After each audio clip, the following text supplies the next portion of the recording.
Welcome to a healthy living video blog at workoutmastery.com. Today, somehow I ended up in New Jersey. I'm visiting here John Tsafos, and he's Holistic Wellness Network Gym. And we're going to talk about how you can open your own private training studio, and John will be very happy to share his ideas. Yeah, John? Definitely. All right, so we go ahead and we ask him the questions and we'll see what we can come up with. John, tell us a little bit about how you started in the fitness industry. Well, I started in going to college first and learning about how to be a personal trainer. And I went to county college first, get my feet wet, so to speak.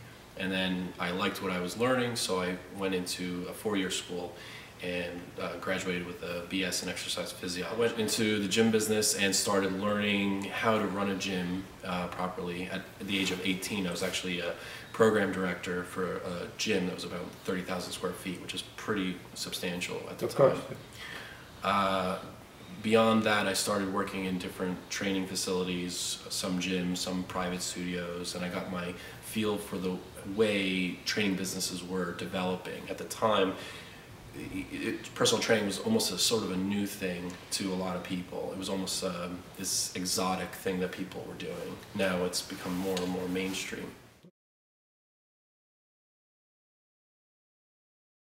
My suggestion to you is to find your client base first and establish a client base, whether it's working in homes or working in a local studio, and from there locate a facility that would match every need that you want. For instance, the location has to meet a set of criteria, and that criteria is very, very important. One of the criteria base is foot traffic.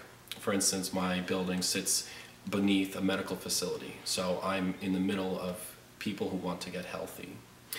Secondly, the price. The price is very important because if you're shopping around in a wealthy area, the prices tend to be a lot higher for the rent. Luckily, I found a really good space that didn't have that high price.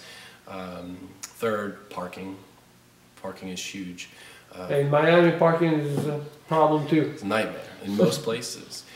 This facility actually has the most parking of any area in this vicinity. So I have between 40 and 50 spaces here for people to come in, so there's never a problem.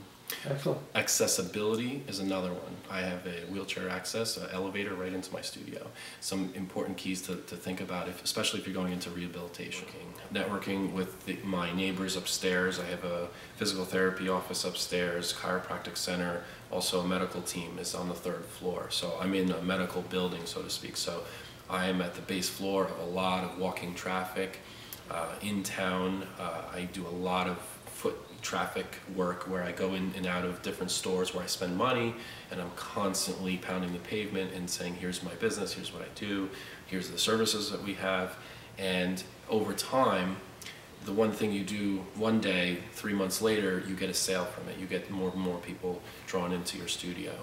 So right now we're starting to see the progress from the small little networking that I'm doing, and it's just growing into a larger and larger project. You have to be consistent with all your clientele base. They have to know what they're going to get each and every time. They know they're getting top-notch service. They could go anywhere and pay for what they're paying. When they come to me, they know that they always feel better. They know if they see other practitioners here, they always are going to feel better than if they go to the typical big box gyms where trainers take a weekend course and call themselves personal trainers, whereas we spend thousands of dollars each year on the type of education that we involve ourselves in. What market are you working with? Are you working with rehabilitation? Are you working with strength athletes? So you have to find a market. What's your niche? Yeah. So what I did was combine all of those things, from rehabilitation to pain management to sports rehabilitation and sports performance. Mm-hmm. So each and every trainer has their own niche within this space. So you have a variety of different people coming in with different ailments or different goals. So it's a nice cluster of people and different environments that you get to see and learn from. Because if everyone was coming to a personal training studio just for weight loss, all you'd see and learn is weight loss things.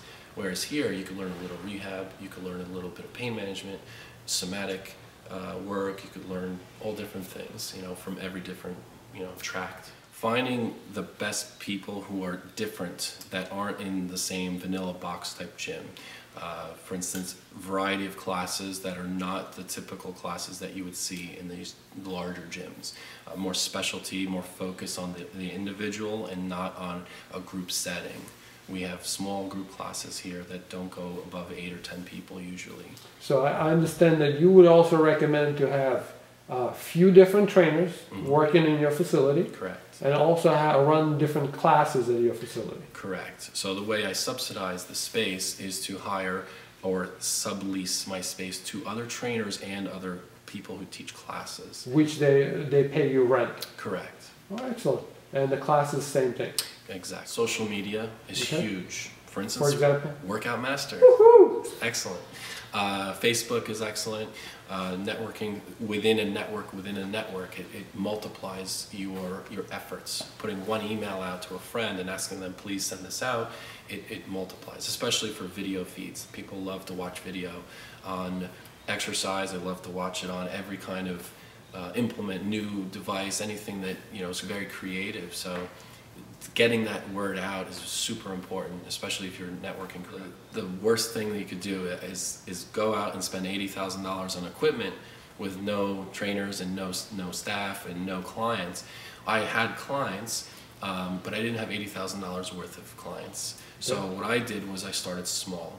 My initial budget was about $500 when I started the gym. That's it. And each week I spent about $100 to $200 a week slowly. So every week, what was nice about that is people saw changes each time they came in and said, wow, your place is coming along.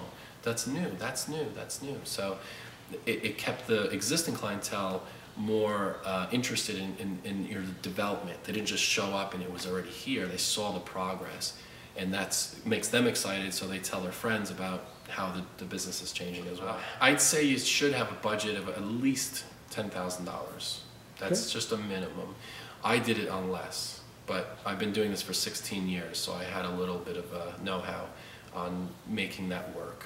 But you also didn't really go out of your way to buy a treadmill or elliptical machine or anything of that matter? One of the signs I'm going to hang up in the gym says the treadmills are outside.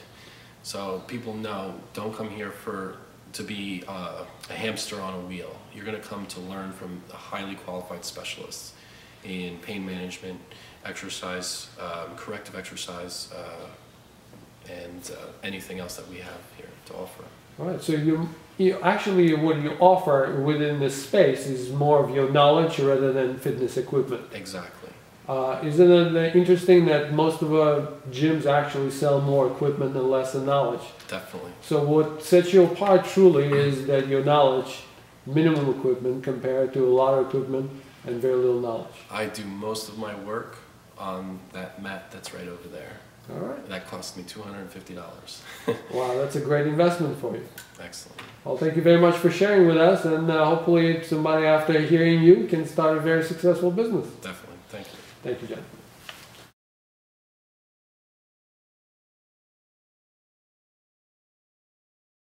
Everything is infectious here. When you come in, you just have that whole vibe of knowledge and just personal attention. It's just a great place to be here when people come in.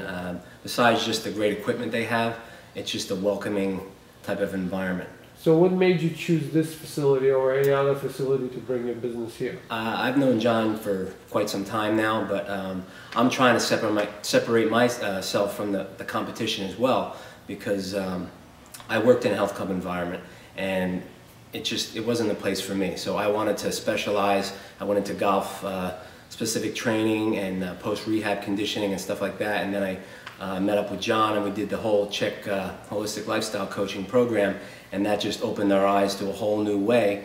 And then now, as being under the C.H.E.K philosophy, we automatically just set ourselves apart. So when John advertises his studio and I'm affiliated with it, now I've built a reputation in the area, and that kind of just compounds and works together to build the business. So it sounds like you guys feed off each other. You have absolutely. Few trainers. How many trainers are working out here? I believe there's 3 right now, but he's definitely trying to expand that. It's hard finding quality people, but when you know what you're looking for, it kind of attracts itself to you.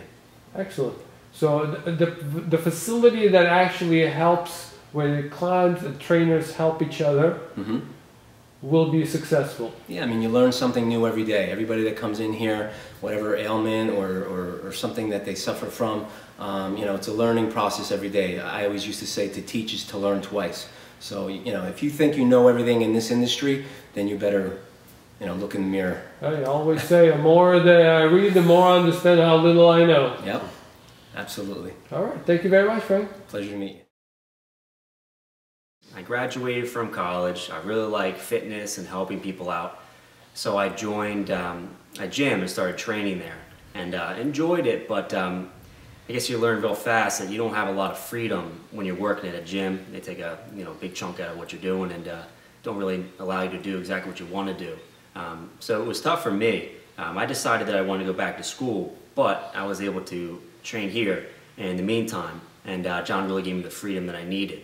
I think there's a lot of people that are kind of in my shoes in that they like fitness and they like working with people, but they don't have the freedom that they really need to enjoy themselves and I guess live the dreams for the most part. You know? By freedom, you mean the freedom to do whatever you want to do with your clients? Yeah, different times. I can come here whenever I want. I can come on weekends. I have a key. I get here whenever I need to. Work with a variety of people. I don't have some supervisor on my back and watching what I'm doing for the most part. It's great. I enjoy it. I wanted to be able to do what I wanted to do and not have someone else keep me from that, I guess. Okay, so John gave you a lot of opportunities. Yes, he did. Yeah. All right. Yeah. Well, thank you very much. Thank you very much.